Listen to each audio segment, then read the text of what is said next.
Tudo Tá bem, aí, tá aí. Conde? Ô, Denise, seja bem-vinda aqui no nosso giro. Eu sei que você estudou com todo carinho e atenção essa questão da anistia, e durante a fala do Foleno aqui, eu estava me dando conta do seguinte, e da reação da comunidade, e esse é o nosso tema aqui, que vai protagonizar teu bloco aqui com a gente. É, Pegou tão mal, tá pegando tão mal isso, Muito mal. que não vai dar certo, que eles vão Não, ter que voltar atrás. Então, Denise, eu passo para você fazer aqui um preâmbulo dessa situação. O INSS, o INSS, desculpa, olha só a não, quantidade de tempo. NSS, não. É a anistia, o Anistia. acordão entre o Congresso e o STF. Ontem eu recebi também aqui um jurista especialista, ele disse: olha, é inconstitucional, não pode ser feito. É Denise, vergonhoso, é inconstitucional, é vergonhoso. Querem mudar, abastecer o avião com o avião em pleno voo. Isto é um desajuste em tudo que nós temos em termos de lei, de Constituição. O Conde, nós não estamos num closet, onde você vai entrar e escolher a roupa para a ocasião especial, uma roupa para cada ocasião. A Constituição é uma só, o nosso código é uma só, é um só. Não trocamos roupa para cada ocasião. É isso que está acontecendo no Brasil. Para cada cenário político, monta-se uma PL e muda-se a Constituição, que já está em frangalhos, como nós, com os nervos em frangalhos de acompanhar essas mudanças ao bel prazer de uma situação. O que o Alcolumbre e o Hugo Mota estão fazendo é adequar o assento ao seu traseiro. É isso que eles querem, se amoldar a cadeira. Eles não estão pensando no Brasil, eles estão pensando no seu cargo, que foi assim que eles chegaram lá, negociando o projeto de anistia. Hugo Mota prometeu para o PL que votaria a anistia e prometeu para o presidente Lula que não colocaria para votar. Ora, quem é ele? Qual é o seu verdadeiro lado? Qual é a sua real responsabilidade nisso? Ele vai se amoldar a essa situação, vai escolher o PL de acordo com o que melhor lhe segura no cargo. É isso, seu Hugo Mota. Isso é vergonhoso. Nós temos um código de leis, nós temos uma Constituição a ser seguida. Nós não podemos trocar, sabe, de lei a qualquer cenário, por conveniência. A lei é uma só, o código é um só. Se estava mal feito, trocasse antes de qualquer eventualidade, qualquer urgência, qualquer tragédia, como foi o que a gente viveu. Se foi mal redigido, arrume-se, mas não agora, com o avião em pleno voo, em que vocês vão bagunçar e envergonhar a todos nós, desde a posse do presidente Lula, que em todos os recônditos desse país o grito é um só. 76% da população dizem não, anistia, não. Vocês não se importam, porque vocês não governam para a população. É isso também, seu Jacques Wagner. Que vergonha você fazer parte de um governo e trabalhar contra esse governo. Então, vocês não é a primeira vez do Jacques Wagner, né? Não, ele é useiro e vezeiro de trair a causa. Eu não sei de que lado ele está. Do meu lado, ele não está. Do nosso lado, ele não está. Ele está surdo, porque em todo show, em todo comício, em todo bailinho, em todo aniversário, o grito é um só, é sem anistia. Vocês estão surdos. Estão surdos a população, porque vocês não governam para a população, vocês governam para as suas conveniências, para os seus cargos, para as suas emendas. Vocês dão as costas para o ministro Dino, que hoje faz aniversário, e manda um abraço, que quer moralizar essa bagunça que Bolsonaro fez, que o general Ramos, um engenheiro de obras tortas, elaborou esse orçamento secreto e que todo mundo engoliu durante 3 anos. É disso que vocês estão tratando, a ponto de um escolhido para ministério dizer: não quero servir a nação, prefiro servir a mim mesmo, navegando em milhões de emendas. É disso que se trata. Esse Congresso é a rede do chão, é a nossa vergonha. E população, pelo amor de Deus, sociedade, 2026 está aí. Aprendam de uma vez por todas que sem sustentação de um Congresso decente, um presidente não governa, fica contra a parede, fica esgoelado. Alguém vai dizer: ela não entende nada de governabilidade. Eu entendo de governabilidade. Eu vivo há muitos anos nesse país. Entendo, sim. Agora entendo muito mais de decência, de política na sua essência para servir a população, que está chocada com tudo que aconteceu. Nós estamos aviltados. E o que aconteceu lá atrás, que não foi punido, veio respingar e reverberar e abrir caminho para isso que nós vivemos. É disso que se trata. E eu vou desmascarar aqui os exageros, as mentiras, as falsidades, porque eu peguei um estudo aqui e o que é bom tem que ser elogiado. Conde, desculpa, eu vou ler. Toma uma água, Denise, que tá bonito, viu, o pessoal aqui, e eu tô impactado. Eu acho que tem que ter esse discurso da indignação. Eu tenho dito o seguinte aqui durante as transmissões, Denise, que é o seguinte: o Lula, perfil, né, um certo perfil que a gente conhece, conciliador e tudo mais, foge de confusão, não quer confusão. Mas eu vou paga para não entrar em confusão. Mas às vezes a gente precisa de uma confusão, senão... Nós precisamos comprar esse barulho, porque é um barulho ensurdecedor. Essa vergonha vai ficar nos livros de história. Daqui a pouco os compêndios estão registrando que houve um senador do PT que estava no governo e que aplaudiu o perdão para os que queriam matar o presidente ao qual ele serve. É isso que vai ser contado, seu Jacques Wagner. Por favor, o que o senhor bebeu? O que tinha no seu café? Bom, Conde, para derrubar essas maledicências todas, eu fui pesquisar, e a nossa audiência vai me desculpar, prometo ser rápida, mas eu vou ter que ler, porque é uma enxurrada de números muito interessante para a gente ficar sabendo do que se trata de fato. De acordo com um levantamento feito pelo site Portal 360, junto ao gabinete do ministro Alexandre de Moraes, do Supremo Tribunal Federal, o Supremo condenou até o 15 de abril 523 pessoas. Deste total, de 1 a 17 anos de prisão.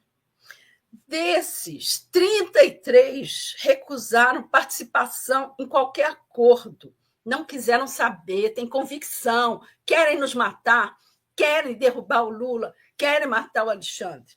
33 pessoas radicais, assassinas. Dos 1.611 réus acusados nesse bolo, que foram presos, foram pegos, foram fichados lá na balbúrdia, 540 já afirmaram ação de não percussão penal. O que vem a ser isso? Troca por serviços comunitários, cursos sobre democracia ou deixar de usar as redes sociais. Gente, de 1.611, um total de 540 já estão em casa, já estão debochando do curso de democracia.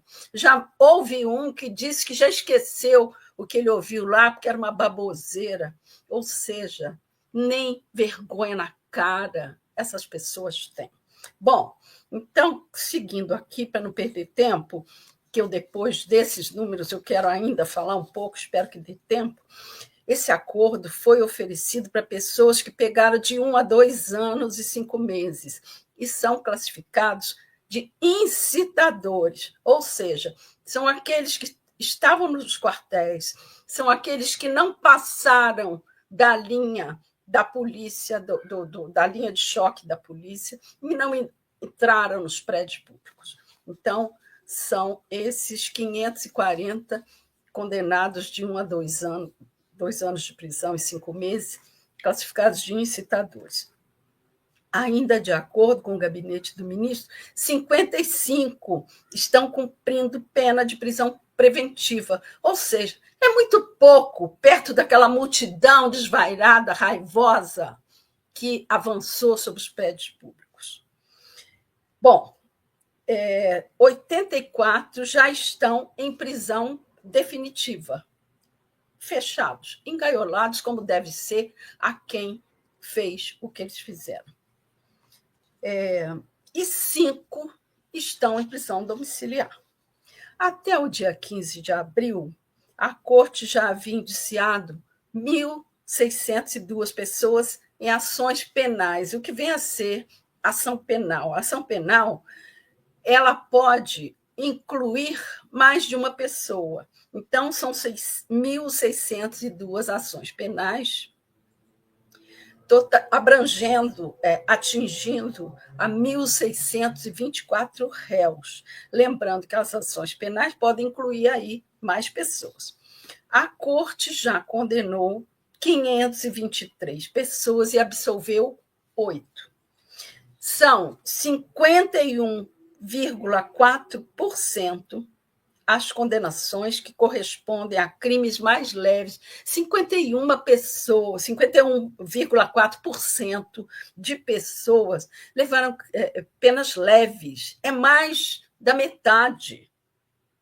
A associação criminosa, incitação ao crime e animosidade das Forças Armadas contra os poderes constitucionais são onde eles estão em curso. As penas aplicadas nesta modalidade vão de 1 a 2 anos e 5 meses. São os incitadores.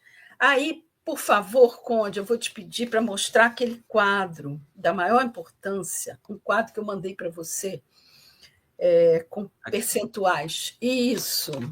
Vejam aí que dos 523 condenados, 269, ou seja, 51,4% levaram penas leves e 254 penas graves. E, dentro dessas penas graves, eu gostaria de destacar que 105 estão condenados a 14 anos, 58 estão condenados a 16 anos e 6 meses e 44 a 17 anos de prisão. E apenas está condenado a 16 anos e 6 meses. Então, é um quadro que nos mostra o exagero de tudo que se fala. E, por fim... Ou seja, só para corroborar o que você está dizendo, Denise, eles estão sendo bem tratados até demais. Até demais. Tem acordo, tem prisão domiciliar, tem perdão para penas mais leves. E o seguinte, Conde, essas pessoas comentam assim, não, imagina, se uma pessoa mata alguém, é condenada a 20 anos, e esses aí, que só foram lá e escreveram com batom, estão levando penas de 14 anos. Ora, eu quero dizer aqui para vocês, muito especialmente, o seguinte: essas pessoas que ultrapassaram a linha da polícia de choque, essas pessoas que tinham convicção de que queriam botar abaixo a democracia, elas não matariam uma pessoa, elas matariam o nosso sistema político de democracia e muitas e milhares de outras pessoas que discordassem delas. Então, elas têm que ser punidas pelo assassinato, pela tentativa de assassinato de milhares de pessoas, encabeçando essa lista o presidente da República, o seu vice e o ministro.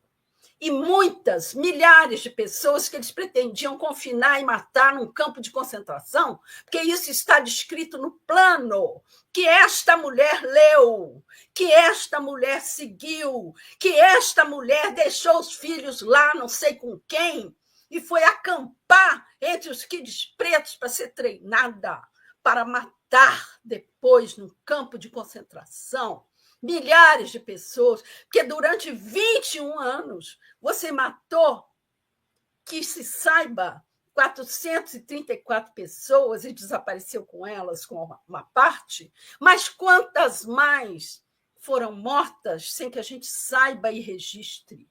Fora índio, fora camponês, no campo, em locais distantes e ermos que nós não ficamos sabendo. Agora, o que eu fiquei sabendo, e eu quero dizer aqui,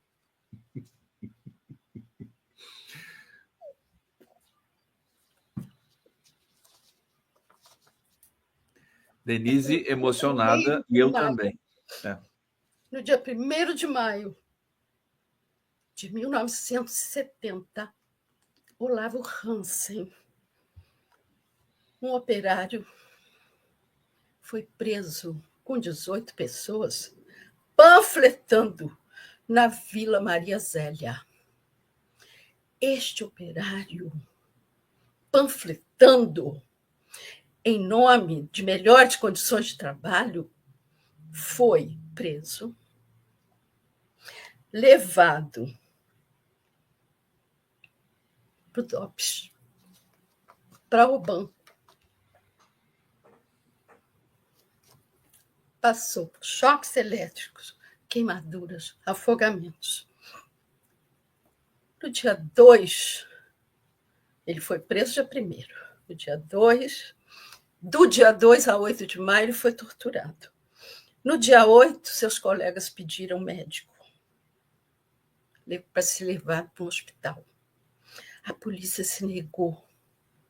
Ele morreu. No dia 10 de maio, um funcionário do IML, Instituto Médico Legal, onde guarda corpos e cadáveres, visitou a família e deu a versão de que Olavo teria se suicidado. Porque panfletou, esse operário foi morto.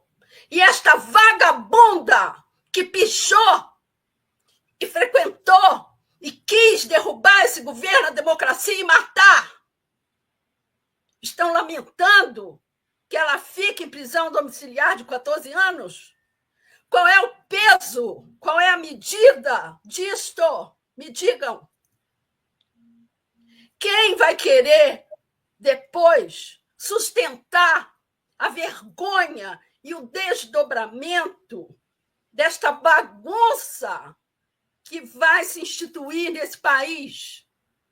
Estão guardando esse exército de Débora Santos, bem treinados no fascismo, para amanhã voltar e quebrar o resto e conseguir nos matar e nos prender, porque pensamos diferente.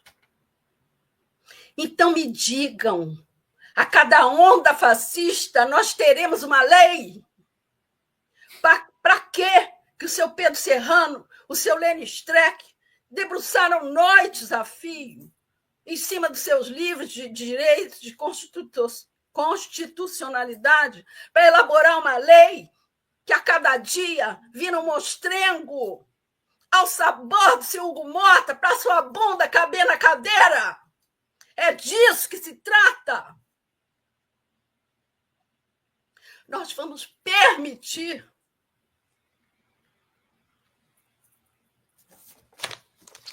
Tá aí a Denise, você está recebendo aqui o apoio e a solidariedade, enfim, a mesma indignação da nossa comunidade aqui. Quer dizer, você tá colocando, Denise, só fazer um comentário, está colocando os pingos nos is do que está acontecendo nesse momento no Brasil. Quer dizer, um operário que estava ali panfletando foi torturado e morto com requintes de crueldade. E vários outros. E assim, quando essa turma é pega, esses torturadores assassinos, que é o caso da senhora Débora do Batom, aí eles ficam pedindo para não ser muito rigoroso, né?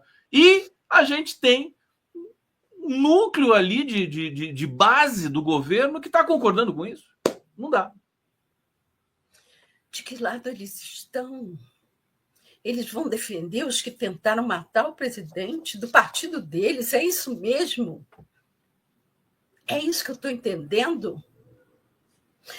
O Conde, eu queria agora, para amainar um pouco essa minha fala, voltar aqui a um artigo do advogado Bruno Salles, que, aliás, eu entrevistei para o programa de domingo às 12 horas, para falar de Lava Jato e de toda essa confusão que estão querendo também instituir na questão da Lava Jato. O Bruno Salles, que é um dos coordenadores do Grupo Prerrogativas, se debruçou sobre as 8 propostas vergonhosas de projetos de anistia. E eu destaco aqui uma parte do que ele trouxe, que é o seguinte, espera aí, só um instante para eu me organizar. De acordo com o levantamento dele, né, ele destacou o seguinte, que no primeiro artigo do PL do Major, como é? Vitor Hugo? É isso? É. Do Major Vitor Hugo.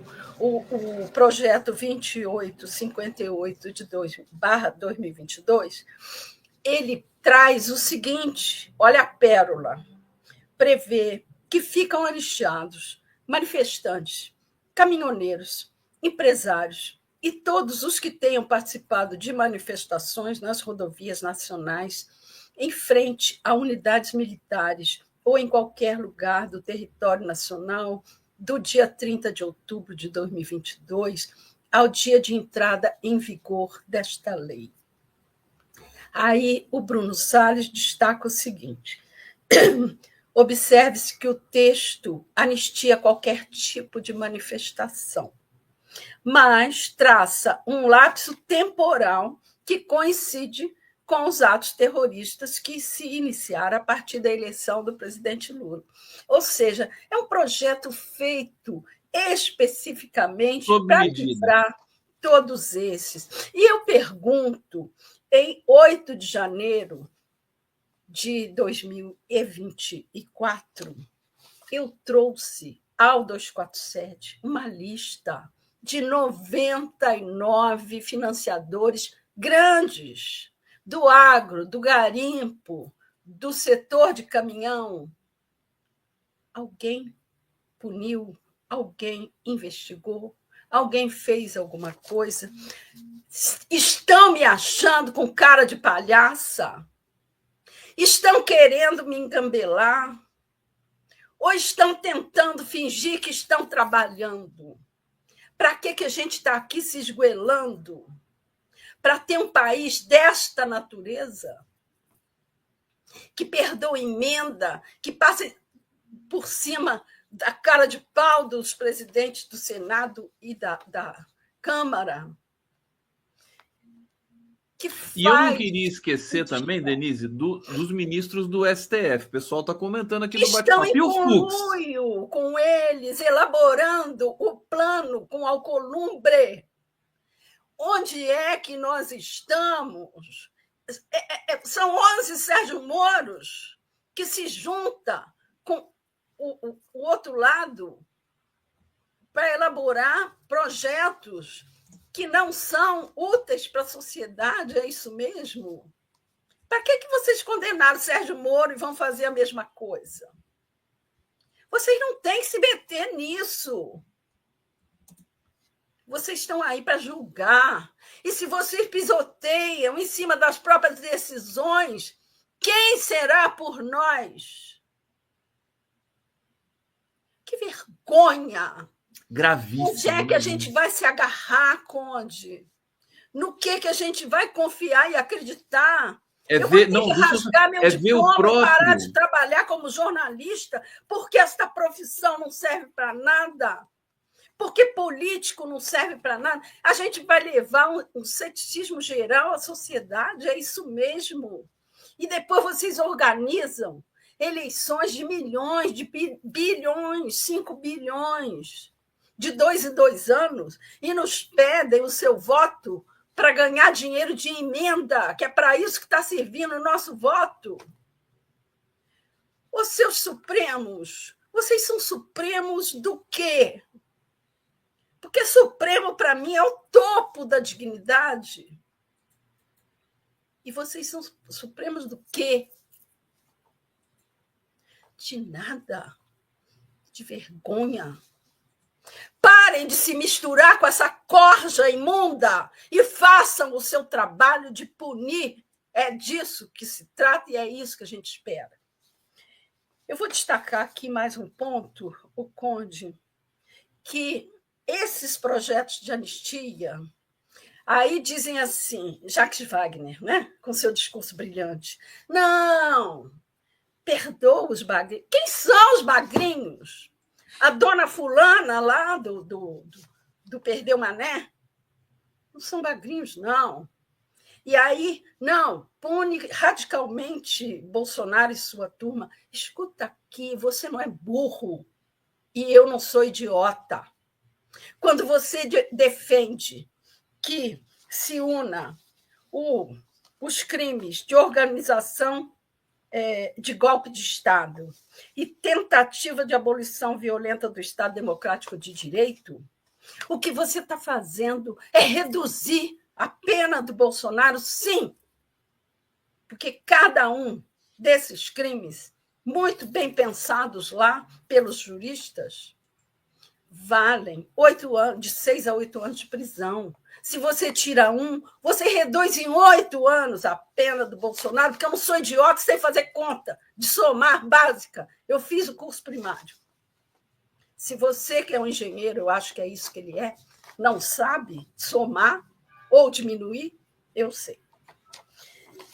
Então, para trazer mais um exemplo das pérolas que estão contidas nesses projetos, eu vou dizer o seguinte: um tópico que o Bruno Salles traz no seu artigo é assim. Na mesma linha dessa anistia lá para os caminhoneiros, o artigo 3º dessa proposta dispõe que a anistia de que trata essa lei atinge também as restrições de direitos de quaisquer natureza ou finalidade impostas pela justiça eleitoral ou comum em decorrência de processos ou inquéritos de qualquer forma relacionados ao descrito no artigo 1º. Em especial, acho que se voltem contra a livre manifestação do pensamento, a imunidade material parlamentar quanto a opiniões, palavras e votos, a liberdade de expressão e a liberdade de imprensa, seja em manifestações populares, em entrevistas, em debates, apresentações de programas jornalísticos nas redes sociais e outros veículos publicados na rede mundial dos computadores, a internet ou em qualquer outro meio. Ou seja, é de Bolsonaro aos filhinhos, aquele neto do ditador Figueiredo, anistia todo mundo, perdoa tudo, passa o pano geral, passa o rodo. É isso, é disso que nós estamos falando. E vão de roldão aí os militares, os generais, o Paulo Sérgio, que chamou lá um hacker para provar em praça pública que as urnas não funcionavam. É disso que esse artigo está falando. Vai perdoar tudo. Então, é o seguinte, ou se faz um freio de arrumação agora e se cumpre, pelo amor de Deus, a Constituição Federal e o nosso Código Penal, que está estabelecido, ou nós vamos viver de del em del, de PL em PL, de presidente da Câmara a senador do PT, perdoando aqui, negociando acolá. E a gente vai acreditar no quê? Posso te dar dois dados para você ficar mais indignado ainda e a nossa comunidade também? Nossa, o primeiro é o seguinte. Eu vou infartar. Primeiro é o seguinte: Damares rejeita acordo com o STF por anistia e diz que corte não merece respeito. Olha o STF tendo o que merece, já, da Damares. E o Malafaia também disse, falou, olha aí, tá fazendo acordo agora porque nada do que eles falaram estava correto. Tá aí. É o resultado. Eles estão se desdizendo em praça pública. Eles estão desmoralizando um processo em que a Polícia Federal mergulhou com toda a sua tecnologia, com toda a sua técnica e trouxe montanhas de dados e provas. E eles estão jogando na lama o próprio trabalho. E aí vem o Barroso, com a cara mais envernizada possível, abrir alas para tudo isso. E mais, eu digo, quem fez o apito de cachorro foi o seu Fux, naquele voto impróprio. Ele não tinha que misturar alhos e bugalhos. Ele ali fez uma justificativa da sua própria covardia dentro de um voto que ele deveria proferir e aproveitou as câmeras para se justificar e dizer: eu abro alas para a anistia. Foi isso, seu Fux, que o senhor fez. E aí vem depois o Barroso no Globo dizer: não, anistia é inegociável, isso é horrível, não, imperdoável.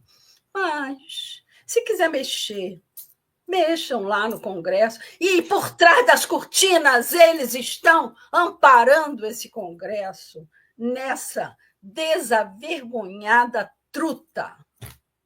É uma pizza monumental. É vergonhoso. E tem uma informação também, não sei se ela procede, porque o que vem da mídia convencional a gente não bota a mão no fogo, né?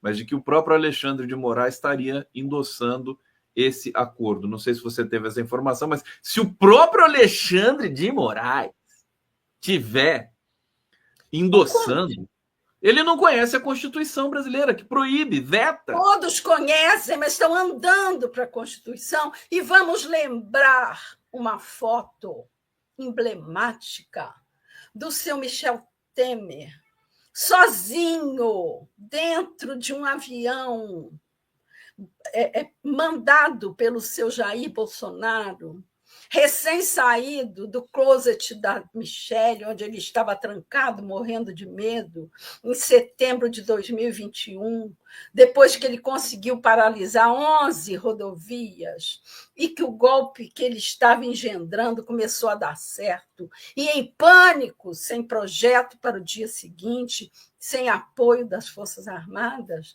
ele mandou chamar o Michel, que foi fotografado sozinho no avião presidencial para ser levado para uma conversinha com quem? Com o seu Alexandre de Moraes, que a tudo perdoou e que recebeu uma cartinha perfumada com desenho e com decalque. Vocês se lembram de decalque? Eu sou da época do decalque. Decalque de florzinha. Decalque de florzinha. Tinha na carta. Como é que é essa história do decalque do perfume, David? Quem que recebeu a carta? Ah, não, você está falando da carta do Temer, carta do Michel. Do gato Michel escreveu uma carta em nome de Bolsonaro, pedindo para fazer as pazes com Alexandre de Moraes, que perdoou, disse tudo isso aí, toda essa tentativa de golpe que vocês fizeram, eu perdoo, porque eu já estou esperando o próximo. E aí veio o próximo. E aí virão outros. e outros, e outros. Quantos Olavos Hansen terão que morrer panfletando para que a gente entenda? Isso é, inclusive, se você me permite, Denise, um ataque à memória dos que tombaram na ditadura. No 1º de maio, uma data como amanhã, foi preso Olavo Hansen e 18 pessoas, e todas mortas, porque estavam panfletando, não é porque escreveu de batom, não é porque pulou no meio dos quides pretos com arma na mão. Não, Olavo Hansen era um operário pacato, que não estava ligado a nenhuma organização. Ele Denise, só queria melhoria de qualidade de vida para sua família. Está chegando, olha, é histórico, mais uma vez a Denise aqui, deixando um depoimento fantástico, todo mundo pedindo corte. Aliás, está chegando muitas mensagens aqui, deixa eu ler com a sua presença aqui, Denise, para você também, porque são todas as mensagens para você, querida. Júnior Laje de Coguerra está dizendo, dia 1º de janeiro de 23, posse, grito foi sem anistia, nos respeitem, basta. Tereza Cristina Rodrigues Ribeiro, tá certa, Denise, temos de ser veementes na luta contra a anistia, que bagrinho, coitadinho, que nada. Cadeia para todos, bagrinhos e tubarões. Edson Antunes, o que a Denise quer é justiça, mas a justiça no Brasil é de conveniência. Musgo da Pedra, Denise falou o que esperava ouvir há tempos. Inês Ribeiro, parabéns, Denise, você me representa. Rosana, Denise maravilhosa. Paulo Sérgio Oliveira, Denise, estou adorando seu desabafo, mas infelizmente quem comanda a nossa elite do atraso, o Congresso é financiado por essa elite, eles votam os interesses dessa elite. Maria Cristina Bravo, Denise. Maria de Lourdes Bitarães. Gente do céu, que mulher linda é essa? Eu voto nela para presidenta do meu Brasil. Tá falando da Denise. Musgo da Pedra. Viva Denise, me representa. Eleni Cavalcante. Só aplausos para Denise. Tereza Cristina Rodrigues Ribeiro. Denise está lavando minha alma. Eli Cris aqui colaborando conosco. Edson Antunes, eu me emociono e choro junto com a Denise. Luciana Ribeiro. Denise Assis, você tem razão. Sem anistia, sem acordão. Branca Castro colaborando aqui conosco. A Vânia Gomes sintetiza muito bem, né? Dessa forma, vai haver outro 8 de janeiro, né? Tá marcado já, né? Márcia Benatti, a BIM paralela do Bolsonaro prendeu o rabo de todo mundo deve alguma coisa. Não tem outra explicação, não é um país sério. Tem mais. Rosilei Ponzilacqua, sem anistia, virou bordão para vender camiseta como o ele não vai ter golpe, etc. Está aqui fazendo uma crítica também, porque a gente acaba não ecoando mais. Isso, estão nos levando a um ceticismo absoluto. Absoluto. Edson Antunes, quer dizer que se nós da esquerda não aceitarmos o resultado da eleição de 26 e tentarmos tomar o poder, seremos anistiados? É isso? Não. Eu tô preparado para invadir os 3 poderes, viu, Denise? Se o Lula não vencer. Vivian, senador tem 8 anos com nosso dinheiro, deita e rola. Olha, vou pedir para o Marcelo Dias abrir a câmera, querido, para eu colocar você aqui na nossa tela, no nosso ecrã. Ele abriu, mas está com um probleminha aqui de pixels. Daqui a pouco eu coloco ele. Denise, eu vou pedir para você fazer um fecho de tudo isso para gente. Não, o fecho é esse. É assim, podem me chamar de idiota, eu assumo a posição de idiota, porque é isso, esse é o papel que nós estamos fazendo hoje. E mais, se o seu Bolsonaro acha que nós vamos engolir essa história de que ele estava lá com Pateta e por isso não poderia estar dando golpe aqui, eu vou lembrar a ele o seguinte, que era por conveniência que ele estava lá, que ele pensou que voltaria depois vitorioso nos braços do povo para assumir um poder que ele não assumiria. Eu quero lembrar aqui, desculpa, Marcelo, estou tomando seu tempo, mas eu quero lembrar essa cena, porque ela ilustra exatamente o papel que Bolsonaro faria. No dia 1º de abril, o Carlos Lacerda, que era um golpista, era o governador da Guanabara, estava dentro do Palácio Guanabara, esperando a vitória do golpe para fazer o discurso da vitória, como ele fez, brandia uma metralhadora quando os irmãos Etgóin subiram a rua Pinheiro Machado num tanque, e ele, então, brandia a metralhadora, saudando a vitória da gloriosa Revolução de 31 de março. Por quê? Porque ele sabia e esperava que ele seria o próximo presidente da República, alçado pelos militares, golpistas. Sabe o que eles fizeram? Jogaram ele no lixo da história e assumiram o poder e deram uma boa banana, que era o que o Braga Neto faria com o Jair Bolsonaro. Então, não pense ele que a vida dele seria um mar de rosas e que ele voltaria nos braços do povo. Era esse o plano, mas deu tudo errado. E agora Denise, eu quero que dê certo para nós. O Marcelo Dias, desculpa interromper. Eu tô pressentindo aqui, a gente vai continuar acompanhando esse tema, evidentemente, ao longo da semana. Amanhã, no 1º de maio, vamos falar sobre isso mais uma vez aqui. Mas eu acho que depois, inclusive dessa sua fala, acabou esse acordão. Acho que não tem mais. O Marco Aurélio de Carvalho já se manifestou. Não, mas você se soma algumas figuras ao Lênin Streck, ao Pedro Serrano. Quer dizer, é vergonhoso. E eu te agradeço, sem palavras, sem roupa, para te agradecer. Vou te agradecer nu. Sem roupa para te agradecer. Pronto, Marcelo, obrigada pela tolerância. Beijo, Conde. Um beijo, Denise. Obrigado. Os cortes virão, hein, gente? Da fala da Denise aqui.